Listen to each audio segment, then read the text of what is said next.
नमस्कार, स्वागत है आपका 1xBet द्वारा प्रस्तुत इंडिया न्यूज का खास कार्यक्रम क्रिकेट प्रेडिक्टा में। मैं आपके साथ राजीव शर्मा और मैं सुनील कालरा आपका वेलकम करता हूं। जी हाँ, इस वेलकम के साथ क्रिकेट प्रेडिक्टा में आईपीएल 2024 का 32वां मुकाबला आज गुजरात टाइटंस और दिल्ली कैपिटल्स के बीच अहमदाबाद के नरेंद्र मोदी स्टेडियम में खेला जाएगा। दोनों टीमें अपना पिछला मुकाबला जीत कर आ रही हैं। दिल्ली ने आईपीएल 2024 में अब तक 6 मैचों में 2 में जीत दर्ज की है, जबकि गुजरात ने 6 में से 3 मैचों में जीत हासिल कर ली है। आगे बढ़ने से पहले हम बात कर लेते हैं कल हुए जबरदस्त मुकाबले के बारे में। कल हुए रोमांचक मुकाबले में राजस्थान रॉयल्स ने कोलकाता नाइट राइडर्स को 2 विकेट से हरा दिया था। जॉश बटलर की सेंचुरी की मदद से टीम ने 20 ओवर में 224 रन चेज कर लिए। यह आईपीएल इतिहास के सबसे सक्सेसफुल रन चेज की बराबरी है। इससे पहले राजस्थान ने ही 2020 में पंजाब के खिलाफ 224 का टारगेट चेज किया था। ईडन गार्डन स्टेडियम में राजस्थान ने टॉस जीतकर गेंदबाजी चुनी। कोलकाता ने 20 ओवर में 6 विकेट पर 223 रन बनाए। सुनील नरेन 56 बॉल पर 109 रन ठोक दिए। राजस्थान ने 20 ओवर खेलकर 8 विकेट के नुकसान पर 224 रन बना दिए। जोश बटलर ने 60 बॉल पर नॉट आउट 107 रन बनाए।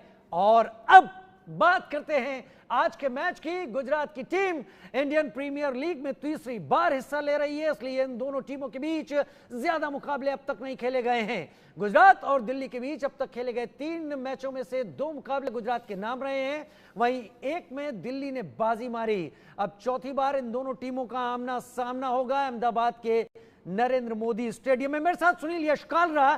सुनील जी, स्टैटिस्टिक्स के आदमी कहे जाते हैं, मैन ऑफ स्टेट्स। बताइए पिच कैसा व्यवहार करेगी? पिच तो बहुत अच्छा व्यवहार करेगी, पर उससे पहले बताइए कि कल वाला जो मैच था आपको लगा रोमांच और सारे इंग्रेडिएंट जो एक बड़े ब्लॉकबस्टर में होते उससे परिपूर्ण था? एड्रेनलिन की बात आप समझते ही होंगे, इतना ज्यादा हाई हो जाता है कि लोगों को डॉक्टर की जरूरत ना पड़ जाए। मुझे लगता है जैसे जैसे सुनील जी आगे बढ़ेंगे ये मैच, आपके डाटाज और ज्यादा एक दूसरे में उलझेंगे और आपको बहुत मेहनत करनी पड़ेगी। राजकुमार शर्मा जी मेरे साथ जुड़ गए। सुनील जी, तो पहला सवाल आपसे ही मैं शुरुआत कर लेता हूं। सुनील जी, आज के मैच के बारे में राजकुमार जी से भी इस बारे में जानेंगे।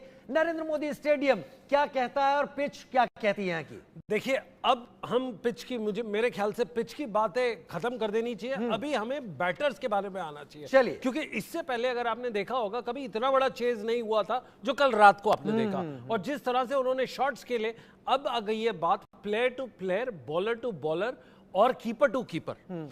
उसके हिसाब से देखिए, अगर शुभमन गिल 255 रन बना के 6 इनिंग में 151 की स्ट्राइक रेट से खेल रहे हैं, उसके अगेंस्ट कौन है? ऋषभ पंत दिल्ली कैपिटल से। सो ये Shubman Gill top scorer Gujarat, Rishabh Pant number 2, Sai Sudarshan और स्टब्स, राहुल तेवतिया यहां से, डेविड वार्नर वहां से, डेविड मिलर गुजरात टाइटंस से और पृथ्वी शॉ इस जगह से। तो आपके पास 4 पावर पैक परफॉर्मेंस है और यहां पे गुजरात टाइटंस के पास पूरा यूथ है, पूरा आपके पास एड्रेनलिन है, लंबे शॉट्स है, स्लिक है और इम्प्रोवाइजेशन है। राजकुमार जी मेरे साथ इस वक्त जुड़े हुए हैं। राजकुमार जी, नरेंद्र मोदी स्टेडियम साबरमती के किनारे क्या कुछ अलग रुख दिखाएगा आज के इस मैच में? और क्या ये दोनों टीमें, जिसमें गुजरात टाइटंस की बात करें उसका अनुभव ज्यादा नहीं है, नई टीम है, क्या कुछ कमाल कर सकती है? राजीव, नई टीम जरूर है, लेकिन वो एक बार जीत चुकी है और दूसरी बार भी उनका प्रदर्शन बहुत शानदार रहा था, तो आप गुजरात को हल्के में नहीं ले सकते हैं। वहीं पर अगर आप देखें, दिल्ली स्टार्ट काफी खराब हुआ था, अब थोड़ा सा बेटर है उनका परफॉर्मेंस, लेकिन अभी भी कुल मिलाकर मुझे लगता है कि गुजरात एक बेटर टीम है दिल्ली के मुकाबले, क्योंकि दिल्ली अभी तक फायर नहीं कर रहे हैं। हमारे जो बल्लेबाज हैं, कहीं ना कहीं स्ट्रगल है, बहुत ज्यादा डिपेंडेंसी है वार्नर के ऊपर, ऋषभ पंत के ऊपर और पृथ्वी शॉ के ऊपर। तो मिडिल ऑर्डर काफी शैलो लग रहा है और ये काफी बड़ी खामी है मैं कहूँगा दिल्ली टीम में, जिसका उन्हें खामियाजा भी भुगतना पड़ रहा है। सर, खामियाजा तो ठीक है, पर जिस हिसाब से बड़े बड़े नाम डगआउट्स में, जिस हिसाब से बैट्समैन इनके खेल रहे हैं, इनकी परफॉर्मेंस फायर नहीं कर रही है। बेसिकली ये बैटिंग की प्रॉब्लम आपको ज्यादा दिख रही है या बॉलिंग में ये फंस रहे हैं? अब देखिए सुनील, ये दोनों ही चीजों में बहुत क्लियर नहीं है। ये टीम जैसे एक यूनिट की तरह बोलते हैं ना क्रिकेट में कि एक टीम की तरह नहीं खेल रही, बहुत ज्यादा इंडिविजुअल्स पे डिपेंडेंट है। एक जैसे कलेक्टिव एक यूनिट होती है कि सब लोग कंट्रीब्यूट कर रहे हैं। अनफॉर्चुनेटली अभी दिल्ली के साथ ऐसा नहीं हो रहा है कि सब लोग कंट्रीब्यूट करें। कभी पृथ्वी शॉ बनाते हैं रन, तो कभी वार्नर बनाते हैं। एक कंसिस्टेंसी की कमी है और वही एक बहुत बड़ी कमी नजर आ रही है दिल्ली टीम में। सुनील जी, मैं सवाल आपसे भी लेना चाहूंगा और राजकुमार सर से तो लगातार बात होती रहेगी क्योंकि एक्सपर्ट कमेंट उन्हीं के ज्यादा निकलकर सामने आएंगे। नरेंद्र मोदी स्टेडियम रनों के लिहाज से पिच कितने रन उगलती है आमतौर पर, और जो प्लेयर आप बात कर रहे थे कि बैटर्स की बात करें, बॉलर्स की बात करें, कितने रन आज निकाल सकती है पिच? देखिए, ये पिच का अगर आप देखा जाए तो ये हमेशा सेकंड उसमें जाके थोड़ी स्लो हो जाती है, बट अगर आपने पहले 3 ओवर, हमेशा हम लोग ये देख के आए कि अगर आपने पहले 3 ओवर निकाल लिए तो बैटिंग आप कमिट कर सकते हैं स्ट्रोक्स को। यही देखा है, फ्री फ्लोइंग स्ट्रोक्स जो पावर प्ले में जो निकल के आते हैं वो इस पिच पे सबसे बेहतर है as compare to other pitch. Pitch slow होने का मतलब मेरे दर्शक ये समझे कि बैटिंग बहुत आसान हो जाती है। देखिए, पिच स्लो टेक्निकली तो सर समझाएंगे, बट उसके अंदर क्या है, बैट्समैन कमिट ज्यादा नहीं कर पाता क्योंकि आपको बड़ा एफर्ट लगता है उसके अंदर स्ट्रोक खेलने का। सबसे बड़ी बात है उसमें वो असमंजस में होता है कि वो आगे खेले या पीछे खेले। उसमें क्या होता है, अगर पीछे खेलते हैं तो आप सिर्फ कट कर सकते हैं और वो ज्यादा से ज्यादा चौका मिलेगा, और फ्रंट पे आप खेलते हैं तो ज्यादा से ज्यादा छक्का मिलेगा। तो वो बातें ज्यादा है। और बाकी राजकुमार सर से पूछ ले। राजकुमार सर, जैसा सुनील जी कह रहे हैं कि सेकंड इनिंग जब आती है तो पिच थोड़ा स्लो हो जाती है, दर्शकों को बताइए कि पिच स्लो होने का फायदा आखिर किससे मिलता है? क्या बैट्समैन आसानी से खेलते हैं बॉल को? नहीं राजीव, ये उल्टा है यहाँ पर जी। जब विकेट स्लो होता है तो बल्लेबाजों के लिए मुश्किल होती है। बॉल बैट पर आता नहीं है, विकेट से बॉल स्लो आता है और कोई भी बल्लेबाज चाहता है कि बॉल विकेट से तेज आए जिससे वो उसको टाइमिंग अच्छा कर सके, उसको मार सके। जब स्लो आता है तो बहुत मुश्किल होती है। सबसे बड़ा एग्जांपल आप चहल का देखिए, जब वो फ्लाइट करते हैं तो उनको मारना सबसे ज्यादा मुश्किल हो रहा है इस आईपीएल में, बाकी सभी स्पिनर्स के जो कि काफी तेज डालते हैं। तो जैसे जैसे विकेट स्लो होता है, बॉल ग्रिप करता है, बॉल स्पिन करता है, वहां पर स्ट्रोक मेकिंग डिफिकल्ट होती है। और इसीलिए कहा जाता है कि जहां पर विकेट स्लो हो तो वहां पर पहले बल्लेबाजी करनी चाहिए, क्योंकि बाद में स्लो हो जाएगा तो स्ट्रोक मेकिंग डिफिकल्ट होगा। और इसीलिए जब विकेट स्लो होता है तो कोई भी टीम पहले ऑप्ट करती है कि बल्लेबाजी करना, क्योंकि बाद में विकेट स्लो हो जाएगा तो स्ट्रोक मेकिंग मुश्किल हो जाएगी। यानी चेज करना आसान नहीं होता, और अगर चेज करना ही पड़े राजकुमार सर तो फिर चेज किया कैसे जाएगा? क्या उसके लिए आपके पास बेहतरीन बॉलर होने चाहिए? सुनील कुछ बोलना चाहते हैं? देखिए, इस पिच पे 233 हाईएस्ट स्कोर है और 205 हाईएस्ट चेजिंग स्कोर बना है। तो दोनों मुकाबले में अगर आप देखें 200 से ऊपर है। अगर आप बल्लेबाजी 200 से ऊपर की करते हैं तो आपकी इंटेंसिटी ऑफ द बैटिंग बड़ी हाई लेवल की होती है। कमिटमेंट टू बैटिंग बड़ा आपका शुरू से कमिटमेंट होना चाहिए। शुरू के पावर प्ले में आपको 70, 75, 80 रन ठोकने चाहिए, तभी जाके ये बिल्डअप होता है। देखिए, इसमें एक चीज तो बड़ी तय है, जिस भी टीम को खेलना है उसको 2 सेशंस को, अगर हम ये 3 सेशन में डिवाइड कर रहे हैं, उसको 2 को डोमिनेट करना होगा। या तो पहले से 6 ओवर में, या 7 से 14 में, या 15 से 20 के अंदर। अगर इन तीनों सेशन में से 2 सेशन कोई भी टीम खेलती है अच्छा, चाहे वो बॉलिंग की हो या बैटिंग की हो, आपको बॉलिंग में विकेट्स नहीं लेनी होती है इसमें। अगर रोक भी लिया 6, 6.5, 7 रन पे तो आप समझिए आपकी जीत है इसके अंदर। मोहित शर्मा का नाम बड़ा सुना है गुजरात टाइटंस की तरफ से, और मोहित शर्मा का इंतजार रहेगा इस पिच पर। सुनील, आपको क्या लगता है मोहित शर्मा इस पिच पर कैसा प्रदर्शन करेंगे? और पिच की अभी कंडीशन कैसी है? पाटा है या कुछ हरी घास है? आपने अच्छे वर्ड्स यूज किए, पाटा विकेट है या घास है। देखिए, मोहित शर्मा घास हो पाटा विकेट हो, अपने आप में जैसे जैसे ओल्ड वाइन जैसे बनते जा रहे हैं, जितना अच्छा उनका टाइम जा रहा है उतना अच्छा तरीके से ये बॉलर बॉलिंग कर रहा है। राजकुमार साहब को इसके बारे में कुछ ज्यादा ही पता है, बट मैं इसके स्टैट्स दे दूंगा। 8 विकेट लिए 6 इनिंग में, और इनकी इकोनॉमी रेट है 9.39, बट स्ट्राइक रेट है 17.25। उमेश यादव, वो भी एक बुजुर्ग बड़े उम्र के प्लेयर है, 7 विकेटें ले चुके हैं, वो नंबर 2 पे गुजरात टाइटंस। आप देखिए, एक जगह पे शुभमन गिल टॉप लेवल पे खेल रहा है, जो यूथ है, एक्सुबरेंस है, और यहाँ पे आपके पास बॉलिंग के अंदर मोहित शर्मा, उमेश शर्मा एंड राशिद खान थोड़े पीछे आ गए, जो कि इतने सालों से खेल रहे हैं, और उमरजाई 4थे नंबर पे। तो पर 2 टॉप के प्लेयर हैं, वो है आपके मोहित शर्मा और उमेश यादव। नोएल डेविड भी हमारे साथ इस वक्त जुड़ गए हैं। बहुत स्वागत है नोएल आपका भी। नोएल, हम इस वक्त चर्चा कर रहे हैं कि नरेंद्र मोदी स्टेडियम की पिच पर फास्ट बॉलर्स मोहित शर्मा को लेकर भी चर्चा हो रही थी। किस तरीके का प्रदर्शन आप एक्सपेक्ट करते हैं गुजरात टाइटंस की तरफ से? वो हैं और कुलदीप यादव हैं गेंदबाजी में दिल्ली कैपिटल्स की तरफ से, तो बॉलर्स किस तरीके का प्रदर्शन करेंगे? देखिए, Mohit Sharma is like wine in a new bottle, old wine in a new bottle. काफी काफी एक्सपीरियंस बॉलर है। ही हैज बीन परफॉर्मिंग, काफी परफॉर्म करे हर फ्रेंचाइजी को जिधर भी खेले हो। उनके पास इतना एक्सपीरियंस है कि वो ही गेट्स इट इनटू प्ले। उनके पास वेरिएशंस है, उनके पास स्लोअर वंस है, कटर्स है, हर चीज अंडर हिज स्लीव्स है। तो I think he's become much better as days goes by in his career. अब कुलदीप यादव तो पता है अपने को कि एक काफी शानदार बॉलर है, and I feel that he'll be very useful on such wickets जैसा अहमदाबाद में अगर उनको असिस्ट मिला, टर्न और बाउंस मिला, तो he'll be very dangerous. देखिए, इसमें बड़ी अच्छी बात निकल के आई है कि हम दो बॉलर्स की बात कर रहे हैं गुजरात के, जिन्होंने काफी टाइम खेल चुके। उसमें से मोहित शर्मा जो विकेटों पे जाते हैं, जो हाईएस्ट विकेट टेकर है, और जो उनके सेकंड विकेट टेकर है वो है उमेश यादव 7 विकेट के साथ। 8 और 7 के बाद एक छोटा सा स्टैट वो मैं सर से पूछना चाहता हूं, राजकुमार सर से। सर, उमेश यादव ने पावर प्ले में सबसे ज्यादा डॉट बॉल्स किए। फॉर एग्जाम्पल 6 इनिंग में उन्होंने 14 ओवर डाले, 4 विकेट लिए और 43 डॉट बॉल्स लिए अपने इस पावर प्ले वाले स्पेल में। सर, आपको नहीं लगता ये दोनों बॉलर अपना एक्सपीरियंस से एक रन रोक रहा है और दूसरा विकेट के लिए जा रहा है? आपको लग रहा है ये हंटिंग इन पेयर्स हो रही है शुरू? तो ये बहुत अच्छी बात है। देखिए, दोनों एक्सपीरियंस गेंदबाज हैं और दोनों का डिफरेंट स्टाइल है बॉलिंग का। उमेश यादव जहां पर तेज करते हैं, अच्छा इनकमिंग बॉल है उनका, अच्छे यॉर्कर्स है, अच्छा बाउंसर है उनके पास।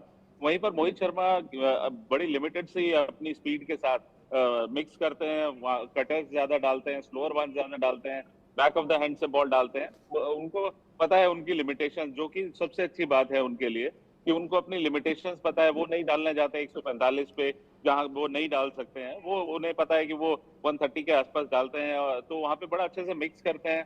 बड़ा अच्छा कंट्रोल है उनके पास, एक्सपीरियंस है। तो दोनों मिलाकर ये अच्छा लग रहा है कि एक अच्छा पेयर फॉर्म किया है उन दोनों ने मिलकर। राजकुमार सर, डेविड वार्नर को लेकर आप क्या कहेंगे? एक धमाकेदार धुआंधार खिलाड़ी रहे हैं ऑस्ट्रेलिया के और यहाँ आईपीएल में भी हैं। डेविड वार्नर से कितनी उम्मीदें हैं यहाँ नमो स्टेडियम में? बहुत उम्मीदें हैं राजीव, बहुत ज्यादा डिपेंड करता है दिल्ली को अच्छी शुरुआत दिलाने के लिए डेविड वार्नर पर, क्योंकि वो जिस तरह के खिलाड़ी हैं, अपने दिन पे बहुत अच्छे स्ट्रोक्स खेलते हैं, अच्छे इम्प्रोवाइज करते हैं, सारे शॉट्स हैं उनके पास। तो दिल्ली काफी डिपेंडेंट रहती है कि वो एक अच्छा स्टार्ट दें उन्हें, लेकिन थोड़ी सी इनकंसिस्टेंट परफॉर्मेंस चल रही है वार्नर की, और दिल्ली चाहेगी कि वो थोड़ा कंसिस्टेंटली परफॉर्म करें, तभी दिल्ली आगे आती हुई आपको नजर आएगी। बहुत अच्छी बात कही है सर ने अभी ऑस्ट्रेलिया के हिसाब से कि इनकंसिस्टेंट रही है। 2 शाम पहले अगर आपने नोट किया होगा कि ग्लेन मैक्सवेल को इनकंसिस्टेंसी की वजह से रुकाया था। Noel David, if you are the coach today Delhi के, डेविड वार्नर जो नंबर 3 प्लेयर है इनके, बट उनकी काफी चेकर्ड रही है। उनका खुद स्तर से उनका स्तर काफी नीचे इन टर्म्स ऑफ 166 रन उन्होंने बनाए 4 इनिंग में। एवरेज भी कुछ खास नहीं है 27 की, और स्ट्राइक रेट है 130-38 की। बट इतना बड़ा प्लेयर, इतना शानदार प्लेयर, आपको लगता है अगर आप आज कोच हो तो आप उनको बिठा दें? क्योंकि ग्लेन मैक्सवेल को बिठा दिया गया था। देखिए, डेविड वार्नर एक शानदार ओपनर है, काफी साल से ओपन कर रहे हैं, सनराइजर्स के लिए काफी बैटिंग डिस्प्ले करे, and I think he is going through a lean patch. एक खिलाड़ी की होती है, but I think he is a big player who will come out, but I will not as a coach, I will not drop him. मैं drop नहीं करूंगा, क्योंकि any time he can click, any time he can be a match winner team के लिए। तो I will always persist with him, एक opportunity देता रहूंगा कि okay, right, this is the time I need you to there. As a coach, I'll tell you, just play your game, leave the rest to us. You go out there and express yourself. That's more important as a coach to a player. Sunil ji, Narendra Modi stadium क्या singles के लिए बहुत मदद करता है, या फिर यहाँ पर वैसी हिटिंग देखने को मिलेगी जो हवा से ही गेंदें उड़ती हुई चली जा रही हैं? देखिए, बॉलर्स आपके दोनों टीम के अंदर काफी शातिर हैं, और शातिर बॉलर को मारना बड़ा मुश्किल होता है, अगर आप मोटी मोटे अगर स्टार्ट्स देखेंगे बॉलिंग के अंदर, खलील अहमद इन्होंने ज़्यादा डॉट बॉल्स डाली है as compare to Ishant Sharma. Again एक नया पॉइंट निकल के आया कि ईशांत शर्मा ने 5 इनिंग्स खेली है, 9 ओवर डाले और उन्होंने 25 डॉट बॉल्स की हैं। अब उस कॉन्टेक्स्ट में अगर आप देखेंगे तो ये जैसे बड़े बड़े प्लेयर्स हैं वो गेम पकड़ के करते हैं, और जहाँ पे आपके पास एक्सपीरियंस होता है तो वो क्या करते हैं, स्लो यॉर्कर भी डाल के स्लो बाउंसर डाल के बैट्समैन को कमिट करने से डराते हैं, इससे रन्स कम बनते हैं। हालांकि हमने पावर प्ले में देखा है वहां पे आपके 47 से 52% रन पावर प्ले में आते हैं। तो एक अकेला ऐसा स्टांस है, अगर आप वहां पे चूके तो आपका ग्राफ नीचे, फिर आप कैचअप करते रहोगे, फिर आप कोशिश करोगे कि आप दूसरे बॉलर के पास आए। और अगर आप देखें हर टीम के पास 2 ट्रम्प कार्ड होते हैं, आरसीबी और दिल्ली कैपिटल्स का एक्सेप्शन है कि उनके पास कोई बॉलर नहीं है, अगर आप मोटा मोटा देखें। और इस बात से राजकुमार साहब को बड़ी आपत्ति होती है जब हम दिल्ली और आरसीबी के लिए बोलते हैं, पर आज के उसके अंदर राजकुमार सर आपके हिसाब से ट्रम्प कार्ड कौन है बॉलिंग, अगर आप मैचअप करें दोनों टीम के हिसाब से? देखिए सुनील, दिल्ली के लिए बहुत इंपॉर्टेंट रोल है कुलदीप का। अगर कुलदीप फायर करते हैं तो वो काफी बड़े मैच विनर हैं, अच्छी विकेट ले सकते हैं, उनके ऊपर काफी डिपेंड करेगा। खलील अच्छी गेंदबाजी कर रहे हैं, ईशांत अपना एक्सपीरियंस शेयर कर सकते हैं। वहीं पर अगर गुजरात देखें तो वो एक सेटल्ड बॉलिंग यूनिट नजर आ रहा है, राशिद खान है उनके पास, मोहित शर्मा है, उमेश यादव भी अच्छी गेंदबाजी कर रहे हैं। तो मैं कहूँगा अच्छा मैचअप है, लेकिन थोड़ा सा यहाँ पर एडवांटेज गुजरात को नजर आ रहा है। हार्दिक पांड्या अब गुजरात के साथ नहीं है सर, ये तो सभी जगजानी बात है, लेकिन क्या गुजरात को आप लग रहा है पिछले मैचों को देखते हुए कहीं कमी खल रही है हार्दिक पांड्या की?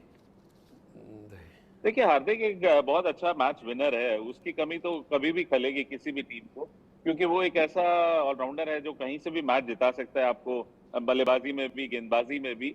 तो उस प्लेयर की तो वो किसी भी फ्रेंचाइजी में खेलेगा, या इवन भारतीय टीम में जब नहीं थे राजीव वो, तब भारतीय टीम को भी उनकी कमी खल रही थी। सुनील आपका क्या कहना है इस पर? देखिए वो बहुत अच्छा था, गुजरात उसके साथ थी तब जीत रही थी, अब वो मुंबई में आ गया तो वो परफॉर्मेंस नहीं दे पा रही है। इनफैक्ट कई कमेंटेटर्स ने, इनफैक्ट ग्रेट सुनील गावस्कर ने उनकी कप्तानी की और बॉलिंग की आलोचना भी की है। इससे ये जाहिर होता है कि वो जो लास्ट ईयर तक थे वो इस साल नहीं है। जी राजीव, लास्ट ईयर तक थे, इस साल नहीं है। खैर नोएल इस वक्त मेरे साथ जुड़े हुए हैं। नोएल, आपको आज के मैच में खास तौर पर जब मैच अब इस स्टेज में आ गया है कि अब हर मैच ये डिसाइड करता है कि आगे जाने के लिए इस मैच को करो या मरो, डू और डाई की स्टेज नजदीक आने लगी है, आपको किस पर जोर नजर आता है, गुजरात टाइटंस या Delhi Capitals? Gujarat Titans. I think वो लोग जोर डालना चाहिए जीतने की। होम ग्राउंड है क्या, ये वजह है इसके पीछे? नहीं, होम ग्राउंड नहीं, because they have a chance, you know they have a good side, उनके पास अच्छी बॉलिंग है, यू नो दिल्ली जो है बॉटम में है, and I don't think, you know, yes this is first half of the IPL है, पता है, but Gujarat Titans you know can move forward, उनकी अच्छी क्वालिफाई होने के लिए अपॉर्चुनिटी अच्छी है। I think they should press the key button and move forward, और ये एक मैच इंपॉर्टेंट है उनको आगे बढ़ने के लिए जीत से। सुनील, अब आपके स्टैट्स पे आना चाहूंगा। 3 ऐसे बल्लेबाज हमारे दर्शकों के सामने रखिए जो दोनों ही टीमों की तरफ से कमाल कर सकते हैं या करेंगे। देखिए कमाल तो वही होता है कि जो शुरू में मेजॉरिटी ऑफ द बल्क वो बनाए, आपके रन्स बनाए। हमारे पास जो बड़े बड़े बैट्समैन हमको लगता है जो इसके अंदर आज खेल सकते हैं, शुभमन गिल गुजरात टाइटंस के लिए, साई सुदर्शन जो फर्स्ट और सेकंड हाईएस्ट बाउंड्रीज मारते हैं पावर प्ले में, थर्ड है राहुल तेवतिया 103 रन बना के, स्ट्राइक रेट 147 है, और चौथा है डेविड मिलर गुजरात के लिए। दिल्ली कैपिटल ऋषभ पंत, राजकुमार साहब का favourite player Rishabh Pant, Stubbs 179 run बना के 6 इनिंग्स में, डेविड वार्नर, और चौथा है पृथ्वी शॉ 150 रन बना के 151 रन बना के, वो कहीं चौथे नंबर पे, बट कहीं वो लगता है ऐसा पृथ्वी शॉ बड़ा प्रॉमिसिंग प्लेयर की तरह सामने आया, खो गया है वो। जब आप जैसी परफॉर्मेंस जॉस बटलर की देखेंगे, जिस तरह से आपने जो अलग सुनील नारायण जिस तरह से खेल रहे हैं, और अब परफॉर्मेंस देखेंगे उसमें लगता है कहीं ना कहीं ये प्लेयर खो गया, और इस प्लेयर के खोने का बहुत दुख है दिल्ली को। बट उसी के साथ साथ अब उसका कॉन्ट्रास्ट देखिए, ऋषभ पंत जो इंजरी से आया वो उसके बावजूद उभरा है, एक बड़ा पोटेंशियल जो इतनी प्रॉमिस के साथ गिर गया है और दूसरा इंजरी के साथ, लाइफ थ्रेटनिंग इंजरी के साथ उभर गया। सर ये उसकी टेक्निक या माइंडसेट है उसका, या एक प्योर लक ऑफ जीनियस है? ऋषभ पंत की बात कर रहे हैं राजकुमार सर, आपने तो उसे बचपन से देखा। देखिए बेहतरीन टेक्निक है उनके पास और टेम्परामेंट बहुत अच्छा है। वो जिसे कहते हैं ना बड़े दिल का बल्लेबाज है, वो मैच विनर है। आपने अगर देखा हो इंग्लैंड में, ऑस्ट्रेलिया में जिस तरह की बल्लेबाजी करके उन्होंने मैच जिताए हैं भारत को, तो वो दर्शाता है कि कितना मादा है उनके अंदर, कितना जिगरा है उनके अंदर। टेक्निक और टेम्परामेंट तो है ही, लेकिन जिगरा भी बहुत है सुनील। इसी वजह से वो इतने बड़े मैच विनर हैं और इतने बड़े स्टार हैं भारतीय क्रिकेट के। बहुत बड़ी बात बोली है। मेरे ख्याल से इसी कमेंट के अंदर पृथ्वी शॉ का आंसर, आपका सवाल का जवाब छुपा है कि पोटेंशियल है, प्रॉमिस है, टेक्निक है, पर जिगरा नहीं है उसमें। जिगरा नहीं है, और ये जिगरा जिसके पास आ गया उसने आज के मैच को उसका रुख मोड़ दिया। नोएल सर, आपसे एक सवाल, आपको क्या लगता है आज बड़ा स्कोर बनेगा या आज का स्कोर एवरेज के बीच में रहने वाला है इस पिच और इस मैदान को देखते हुए? 200 पार होगा कह रही है 200 पार। सुनील जी 200 पार कह रहे हैं। Then I'll go with Sunil फिर। अगर सुनील कह रहे हैं अनलेस है 200 पार होना है तो मैं कहूंगा अराउंड 180 या 190 तक हो जाएंगे। चलिए नोल, इसी बात पे एक फाइनल कमेंट सर से भी ले लेते हैं। सर आपको लगता है 200 पार होगा या मुश्किल होगा? Rajkumar sir, before we end up. खैर 200 पार की बात यहां पर निकलकर सामने आ रही है। अगर इसमें और फायर आती है और फटाफट क्रिकेट का तड़का लगता है तो आज पटाखे फूटने लाजमी है। बहुत शुक्रिया नोएल आपका हमारे साथ जुड़ने के लिए, राजकुमार सर आपका, और सुनील यश ऑब्वियसली पूरे के पूरे टैलेंट के साथ, पूरे पूल के साथ, डाटा के हमारे साथ आप जुड़े। फिलहाल हमारे इस खास पेशकश में इतना ही, एक छोटे से ब्रेक का वक्त।